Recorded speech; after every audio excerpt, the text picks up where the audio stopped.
My name's Charles Mitchell and I'm the co-creator of Hamster Chronicles. I am the owner and managing director of a database production firm, but that being my day-to-day work, I am an avid gamer at night. My name is John Estefano. I'm the co-creator of Hamster Chronicles. John takes my ideas and makes them awesome.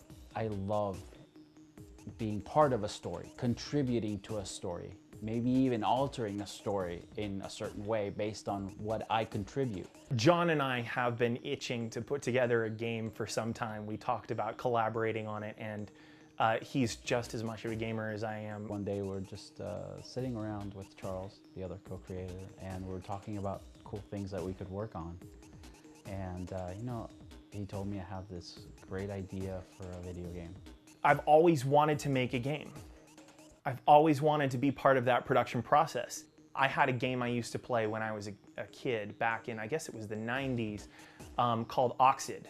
He told me a story of the old Oxid game that was abandonware, about this little marvel that goes around solving puzzles. Having come up with this thought of, okay, let's do something similar, I found that there was one flaw, a major one in that, which is that people seem to care a lot more about a character than they do about a black marble. So what else can we do that's round? And I was like, oh my God, a hamster in a ball, it's perfect. And then it evolved to a time-traveling hamster in a ball, and hamster society, and a hamster world where humans are no longer alive. And when he just told me, all he said was, the name is Hamster Chronicles, I just started laughing. And that's really been how this whole thing has been for me, this whole project. The first emotion I get is that it's just hilarious. About 2 years ago, I met Judah and I saw some of his artwork and I was really impressed. And I always kept it in the back of my head that I wanted to work with him in the future. Once the storyline for Hamster Chronicles evolved, I said, we need a really good artist, and I know just the guy. Developing the artwork or the art direction for a game is pretty much the same as working in animation for TV or design for a movie. You want to think almost cinematically about it. The creative involvement is what gives the game its magnetism and its draw. You know, you have a lot of things out on the table, and you can start to look at them and see, you know, that's not working at all, that doesn't work in context, that's a little bit closer. And then you start to zero in and you just keep refining on it. In the gameplay, you're a hamster that is in a ball, a protective sphere, if you will. There was a lot of talk about, like, how do we build the walls? How do we build the levels specifically? What type of gameplay controls are there going to be? Chris's magic is beyond my understanding because he does things with the level editor and how he programs the physics into these things. It's beyond me. Touch controls have been very bad on a lot of mobile games, and we're figuring out how to take great mobile controls and put them into a touchscreen that's going to be able to be played well. Another great feature is the levels themselves. We didn't want to make a game that was one type of puzzle all the way through the game. We wanted it to change and shift as you're going from level to level. So you start with one level, you play a certain way, and then you go to the next level, and now it's completely different. You have to change your character in order to be able to get through this scenario. You have various tools that you're going to use to deal with those. Bridges, ways to get across gaps. As he goes back and forth through time, he picks up different technologies from different periods and starts using those, and those are really cool. Some of the physics tools that are involved in the game are things like slow motion time machines. He presses a button, the whole environment around him slows down. He can speed through things at a speed that normally wouldn't be able to do. Level designing needs to be fun, and it needs to be something that every member of the team is playing almost like a game in itself. What we do is we come up with the ideal scene of what we would like, and then engineer it in a way that is not going to cost a lot of money, but we get the product we want.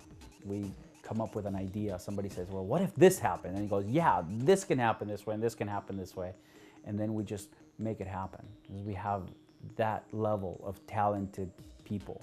We've been working it over for a long time now, and it's getting to the point where we're ready to pull this trigger and make this thing. One of the coolest features of Hamster Chronicles is the story. It's a rich story. It's not just a bunch of puzzles in a row that you have to solve endlessly. Hamster Chronicles is essentially a science fiction story. You know, we're dealing with time travel. It's a post-apocalyptic sort of future. Hamster Chronicles starts at the end of humanity. Human beings escalate their bad behavior. Unfortunately, we don't make it. One of the byproducts of the warfare was that the hamsters are the only thing that's left that is capable of evolving into a smart race. The story mechanics in Hamster Chronicles are unlike most games where you'd see a cutscene or there tries to be little in-game dialogues that bring up story. John said, okay, let's actually tell the story with comic book frames. You're going to play a level, and then once you finish that level, you're going to see some story. It's going to come up as panels of a comic strip, and you're going to be able to see the characters interacting in ways that normally you can't show in a game. And that makes the story much richer, I think. As you complete the gameplay, you will have opened the next issue of the comic book, which ties you into the next stage of the game. Having a storyline behind it really blows everything else out of the water. It makes it awesome. Agent 46 is clearly the most important character in the whole story. You know, that's who you are. He embodies, you know, the game. He is a rebel.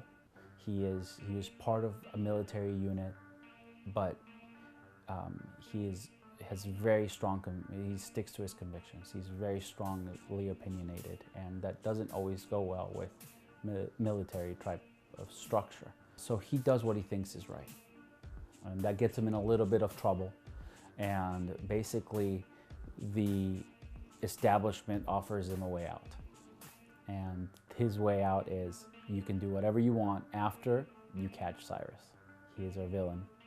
And basically Cyrus decides that he has to do things in the past to change the course of history. You've been sent on a certain death mission where you have zero chance of survival in an attempt to obtain these from a thief who's taken that very resource and traveled back in time and hidden them in various locations.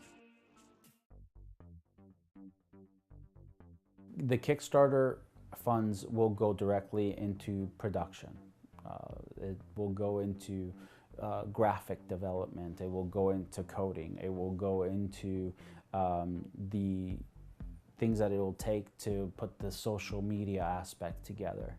You know, for the rewards, we want to do all of the standard stuff that every Kickstarter campaign does. You know, beta testing, and you get the early versions of the game, and you get digital prints and downloads and back screens and all sorts of things that you get with every campaign.